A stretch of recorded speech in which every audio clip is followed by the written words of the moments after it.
Hello everyone. So this is third lecture of soft computing. So we have compared the biological model and equivalent electrical model, and we have shown the related diagram. And now we will discuss this artificial neural network model in detail. And for your information, I'll tell you that the basic artificial neural network model is also known as perceptron, and the weights that I am using on the connections are also known as synaptic weights, right? So let's see that we have n number of inputs, say x1, x2, x3 up to xn, and the neuron is named as k, and the connection between x1 and k is written as wk1, right? The connection weight is the synaptic weight between x2 and k is wk2, and synaptic weight between x3 and k is wk3, and so on. And we are using a bias function, bias as input for adjustment purpose. How we will going to adjust things like the if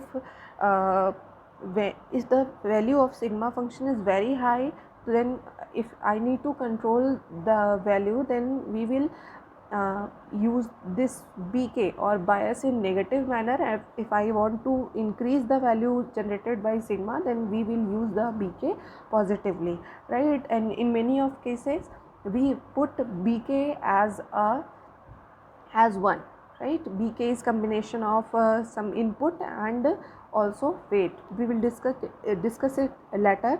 So the function is wait for a few seconds, let me show you. So the function that this artificial neural network model is generating is vk is equals to from j is equals to 1 to n, right? From j is equals to 1 to n, sigma of j is equals to 1 to n, xj and wkj means some multiplication of the input values with their synaptic weights, and then all these values are summed up, right, for every input. And this is the function that is vk, okay? And we have not added bias, then sorry, that was uk, and for that I have not added uk in the output of I have not added bk in the output of k. So I am using another symbol to represent that vk is equals to uk plus bk. Bk is bias, right? So wkj is representing connection weight from neuron j to k, and bk is representing bias for k, okay? Then next one is, यहाँ पे हमारा ये जो model है ये यहाँ पे ख़त्म नहीं हुआ, ठीक है? हम क्या कर रहे हैं, अब जो ये सिग्मा है, देखिए सिग्मा का आउटपुट हमें क्या मिलेगा, हम जितने भी इनपुट हैं उनको उनके करस्पॉन्डिंग जो सिनेप्टिक वेट है उनके साथ मल्टीप्लाई करेंगे और उन सबको एक साथ ऐड करेंगे, और फाइनल आउटपुट में हम बीके मीन्स बायस को भी ऐड करेंगे, ठीक है? अब इसके बाद जो ये आउटपुट आया है ये हमारा फाइनल आउटपुट नहीं है, इसे एक एक्टिवेशन फंक्शन के थ्रू पास होना होगा. अब जो हमारा एक्चुअल रिस्पॉन्स है that completely depends on the activation function. तो अब इस एक्टिवेशन फंक्शन या थ्रेशोल्ड फंक्शन को रिप्रेजेंट करने के लिए हमारे पास कई सारे फॉर्म्स हैं. जैसे अगर हम एग्जांपल में देखें, और इसका जो एक्टिवेशन फंक्शन का जो आउटपुट होगा इसे हम वाई से रिप्रेजेंट कर रहे हैं. So let's see few of example. तो थ्रेशोल्ड जो फंक्शन है, इफ़ वी के इज़ ग्रेटर दैन और equal to 0 then y k is equals to 1, otherwise y k is equals to 0, okay? So this is tightly bound, means या तो हमारे पास output 1 आएगा और या तो आउटपुट हमारा 0 आएगा. और अगर हम इसे इस रिस्पॉन्स को, इस थ्रेशोल्ड फंक्शन का जो रिस्पॉन्स है इसे अगर हम प्लॉट करते हैं तो हमें ये आउटपुट मिलेगा that I have drawn in the notes, right? तो हम एक्सिस पे इनपुट को वी के रिप्रेजेंट कर रहे हैं एक्सिस पे, और वाई के हमारा आउटपुट को रिप्रेजेंट कर रहा है that is on Y axis. तो अगर हमारी जो इफ़ वी के इज़ ग्रेटर इक्वल टू 0, अगर वी के की वैल्यू हमारी ज़्यादा है 0 से, उसके बराबर है, तो हमारी वैल्यू क्या होगी, 1 होगी, और अगर ऐसा नहीं है, इससे छोटी है, तो हमारी वीके की वैल्यू क्या हो जाएगी, वाईके की value 0। Means y k completely depends on v k, और ये हमारा डायग्राम रिप्रेजेंट कर रहा है। लेकिन ऐसा ज़रूरी नहीं है कि हर बार हमें आउटपुट बाइनरी में ही चाहिए होगा, मतलब 0 या 1 में ही चाहिए। तो इसके लिए अच्छा, ये जो थ्रेशोल्ड फंक्शन है जो हमने यहाँ पे मेंशन किया है, इफ़ वी के is greater equal to 0 then y k is equals to 1, otherwise y k is equals to, अगर हम यहाँ पे इसको फिट करते हैं तो हमारा जो आउटपुट होगा, मीन्स यहाँ जहाँ मैंने एफ लिखा है, अगर हम इसको यहाँ पे फिट करते हैं, ये अप्लाई करते हैं थ्रेशोल्ड फंक्शन, तो हमारा आउटपुट या तो 1 आएगा या तो 0 आएगा। लेकिन क्योंकि न्यूरल नेटवर्क को हमने रियल वर्ल्ड एग्जाम्पल्स को सॉल्व करने के लिए बनाया है, देन इसका मतलब हमें 1 और 0 के अलावा भी वैल्यूज चाहिए होगी, या फिर इफ़ हमें -1 और -0 भी, -1 to +1 के बीच में भी वैल्यूज़ चाहिए हो सकती है, या हो सकता है हमें सिर्फ -1 या +1 ही चाहिए हो। ठीक है, तो फिलहाल जो फर्स्ट फंक्शन है जहाँ पे हम वैल्यूज़ को आइदर 0 और 1 पे ही रिस्ट्रिक्ट कर रहे हैं, इसको मैककलक-पिट्स मॉडल कहा जाता है। ओके, तो नेक्स्ट है अगर हमें वैल्यूज़ -1 या +1 के चाहिए होगी, तो उसके लिए हम साइन फंक्शन का यूज़ करते हैं। ओके, तो उसके लिए हमें साइन फंक्शन की रिक्वायरमेंट होती है, और ये जो हमारा साइन फंक्शन है, इसको हम सिग्नम कहते हैं, सिग्नम फंक्शन। ये जो हमारा न्यू थ्रेशोल्ड फंक्शन है, इसे हम सिग्नम फंक्शन कहते हैं, जिसकी वैल्यूज़ या तो +1 होंगी या तो -1 होंगी, इन्हीं के बीच में रिस्ट्रिक्ट होगी। ठीक है, मीन्स बीच में नहीं, मीन्स या तो ये -1 वैल्यू देगा या तो ये +1 वैल्यू देगा। तो इस फंक्शन का नाम क्या है, सिग्नम। जो पहला वाला फंक्शन था थ्रेशोल्ड फंक्शन, उसे हम क्या कहते हैं, मैककलक-पिट्स मॉडल, और ये वाला जो फंक्शन है इसे हम क्या कहते हैं, सिग्नम मॉडल, राइट।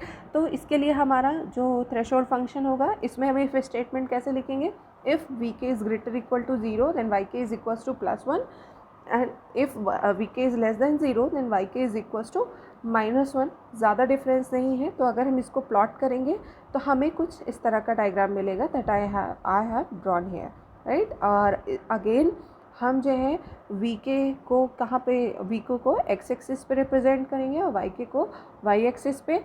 ठीक है, और अगर वी के की वैल्यू 0 से छोटी होती है हमेशा में माइनस, तो अभी भी हमारी जो वैल्यू है वो कहाँ पे रिस्ट्रिक्ट हो रही है, सिर्फ और सिर्फ ये टाइटली बाउंड है, हमें सिर्फ 2 वैल्यूज़ मिल रही हैं, -1 और +1। तो अगर हम चाहते हैं मैक्स वेरियस वैल्यूज़ चाहते हैं अपने थ्रेशोल्ड फंक्शन के आउटपुट में, तो उसके लिए जो हमारा सबसे सिंपल और सबसे इजी मॉडल है वो हमारा क्या है, लीनियर मॉडल। तो लीनियर मॉडल हम कब अचीव करेंगे, when if we make Y K is equals to V K, means we are not using any activation function, we are directly saying that yk is equals to vk, then we will achieve a completely linear model। तो हमारा जो diagram कैसा बनेगा अगर हम linear model को use करेंगे, so diagram will be like this. तो आगे बढ़ते हैं, और अगर हम कम्प्लीटली लीनियर मॉडल को अचीव करना चाहते हैं, तो इसके लिए हमने ये जो बेसिक आपको डायग्राम बताया था, ये वाला, right, we have used bias here and then we are using activation function। तो हमें अपने परसेप्ट्रॉन में कुछ चेंजेस करने होंगे, और वे चेंजेस क्या होंगे, यहाँ से पहली चीज़ तो हम यहाँ पे कोई भी एक्टिवेशन फंक्शन अप्लाई नहीं करेंगे, एक्टिवेशन फंक्शन अप्लाई नहीं करेंगे। इसके बाद हम बायस को अलग से मेंशन नहीं करेंगे, बायस को हम एज ए इनपुट मेंशन करेंगे। देखो पहले वाले डायग्राम में हमारा जो इनपुट स्टार्ट हो रहा था, that was starting from that was starting from x1, right, we were using x1 और बायस हमारा अलग से था। अब जब हम लीनियर मॉडल की तरफ मूव करेंगे तो हम क्या कर रहे हैं, बायस को x0 के फॉर्म में ऐड कर रहे हैं, और इसके साथ हम एक सिनेप्टिक वेट ऐड कर रहे हैं, और इसके बाद हमारे पास x1 wk1 कोई भी चेंज नहीं है। ये जो k है इसका जो सिग्मा वाला वैल्यू है, like V K is equals to sigma of j from j to 0 xj y kj। अभी तक हम क्या कर रहे थे, अभी तक वी के क्या था, sigma from j is equals to 1 to n xj wkj plus B K था, ठीक है। तो अब बी के की वैल्यू क्या होगी, एक्स नॉट डब्ल्यू के नॉट, राइट। अब ये जो हमारे पास मॉडल्स हैं, एक्टिवेशन फंक्शंस हैं, इनका सिर्फ इतना, इसका अगर हम रियल एग्जांपल देखना चाहें तो एक बार इसको करके देखने की ज़रूरत है। हमारे पास जो बूलियन फंक्शन है, आप लोगों ने पढ़ा होगा पहले ही डिजिटल लॉजिक में या फिर सीईओ में कि कई सारे हमारे पास ऑपरेशन है ना, ए एंड बी, ए और बी, है ना। तो हमारे पास ये जो मॉडल है, राइट, इस मॉडल में हम छोटे चेंजेस मीन्स सिर्फ वेट को एडजस्ट करके, वेट फैक्टर को एडजस्ट करके और डिफरेंट एक्टिवेशन फंक्शन को यूज़ करके आप क्या अचीव कर सकते हैं, आप जो क्या वैल्यू अचीव कर सकते हैं, एंड वैल्यू, एंड को आप अचीव कर सकते हैं और को अचीव कर सकते हैं, कई सारे बूलियन फंक्शन को आप अचीव कर सकते हैं। और उसके लिए आपको कौन से वाले एक्टिवेशन फंक्शन की ज़रूरत होगी, अगर आपको याद हो कि अगर आप हमें अगर कोई भी वो चाहिए रियलाइज़ करना है, एंड और नॉट ये सब है, तो हमें किस तरह की वैल्यू चाहिए, आइदर 1 और 0। इसका मतलब उस वहाँ पे हमें क्या यूज़ करना पड़ेगा, मैक कलेक्ट पिट्स मॉडल को यूज़ करेंगे फॉर एक्टिवेशन फंक्शन। और वेट्स को एडजस्ट करते हुए हम क्या करेंगे, वेट्स को एडजस्ट करते हुए हम अपने आउटपुट का अचीव करेंगे, ठीक है।